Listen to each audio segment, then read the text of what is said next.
Ton cerveau n'a jamais résisté au changement. Tu as essayé d'arrêter de fumer, de te lever plus tôt, de changer de job.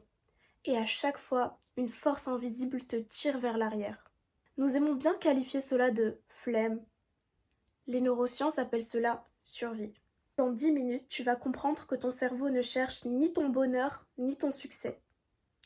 Il cherche une seule chose, minimiser l'erreur. Si tu ne comprends pas le mécanisme de cerveau prédictif, tu resteras à tout jamais l'esclave de tes habitudes.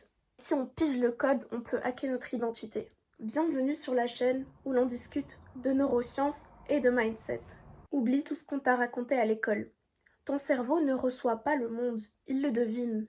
Carl Fridson, l'un des neuroscientifiques les plus cités au monde, propose que notre cerveau est une machine à prédiction.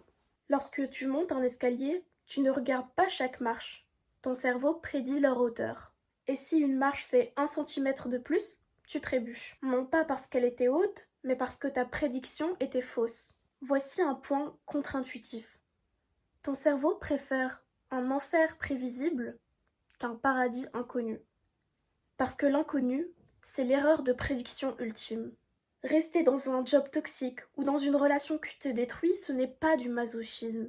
C'est que pour notre cerveau, prévisible signifie sécurisé. Alors que le changement, lui, c'est un tsunami d'erreurs de prédiction. Et il déteste ça. Il ne protège pas ton bonheur. Il protège ses stats. Mais alors pourquoi est-ce si dur de changer d'habitude ou de décrocher de ton téléphone? Eh bien, parlons de la dopamine. La dopamine code pour l'écart entre tes attentes et la réalité. On appelle ça l'erreur de prédiction de récompense. Regarde ce singe dans les labos. Il reçoit aléatoirement un shot de jus de fruits. Boum, flash de dopamine. Mais dès qu'un signal lumineux annonce le jus, la dopamine ne se déclenche plus au jus, mais au moment du signal.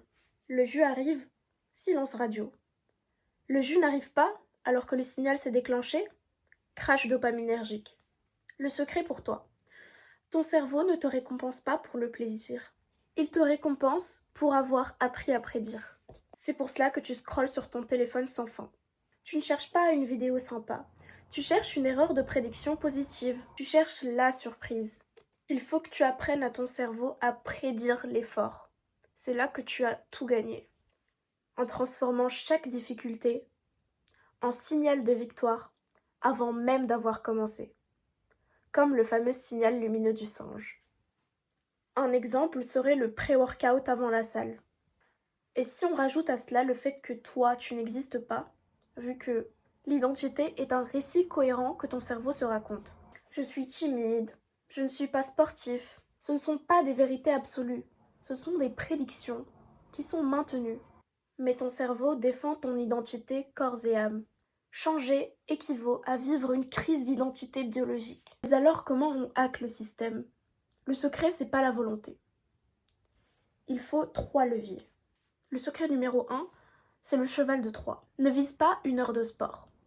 Commence par 2 minutes. Ton cerveau ne va pas déclencher erreur de prédiction pour 2 minutes de sport. C'est trop petit que pour être menaçant. Ton cerveau enregistre. On a mis nos baskets et on n'est pas mort. Et bien sûr, augmente graduellement jusqu'à atteindre ton objectif. Numéro 2, l'ancrage contextuel. La dopamine adore les patterns. Exécute ton action après un signal immuable. Exemple, après avoir bu ton café.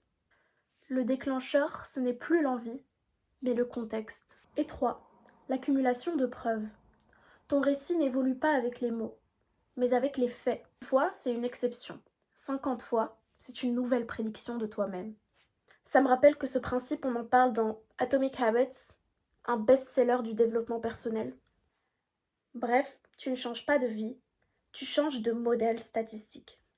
Pour conclure, il faut que tu retiennes que le changement, ce n'est pas une question de courage, mais une question de données.